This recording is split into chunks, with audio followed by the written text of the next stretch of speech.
There, Sherman, Leaving a Legacy, was thinking about the song Working for the Weekend last week around Wednesday and Thursday, and actually prompted me from a radio station that the DJs were talking about how it's Friday Eve on a Thursday night. And I thought to myself, who the heck keeps track of one more day of working?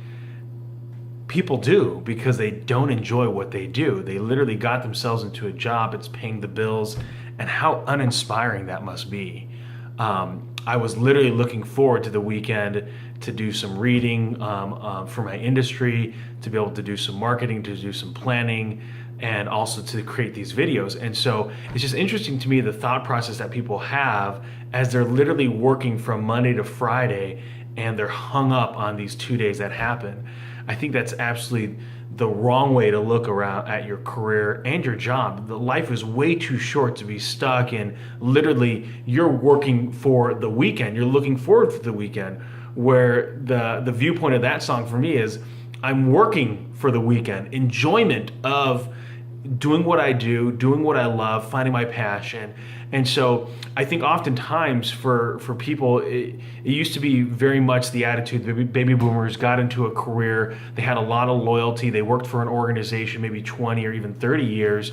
And what's happened though is their children, the X's and Y's, we ended up coming into employment, and for us it's about grabbing the right skills and tools to slowly get ourselves better equipped. So those companies that have the ability to be more innovative at creating a training model and a leadership development and a career progression are going to find themselves more apt to be able to hold on and retain those employees. Also, I find that the vision or the why of why the organization exists is going to attract the right individuals that will then create that loyalty.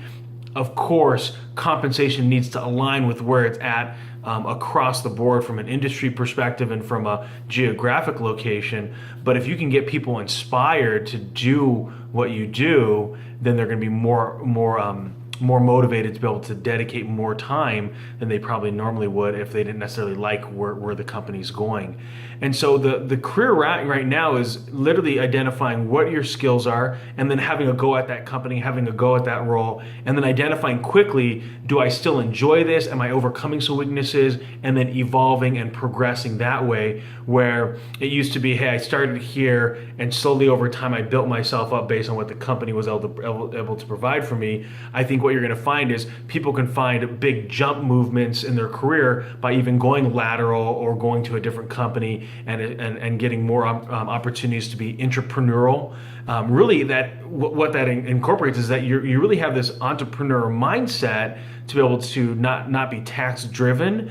And so when you get in an organization, you know how to get things done. At the same time, you don't have either the confidence, the capital, the desire to take out that risk to open up your own company, so you don't mind building. It is what the organization's about. So if you find yourself with a company right now and you aren't necessarily motivated to get to that next level with that organization, quickly identify for yourself then, what are your strengths? What should you really be focusing in on? And then number two is, what are those weaknesses that you really need to start overcoming and really create to be strengths? I'll talk about this in future videos where EQ, emotional quotient, dealing with people skills, is far greater than IQ and intelligent quotient. But at the same time, you can't allow your EQ to be so great that it dwarfs your IQ. Eventually, you need to have a good combination of both. Question that I have for you in regards to your career progression: where are you in regards to building up different strengths, and are you working for the weekend with excitement? And not saying that you should have to do that every single weekend. You should be passionate about what you do. And it could be a side hustle that you're working on, whether it's in real estate or selling, starting an online retail shop like an eBay or Facebook market.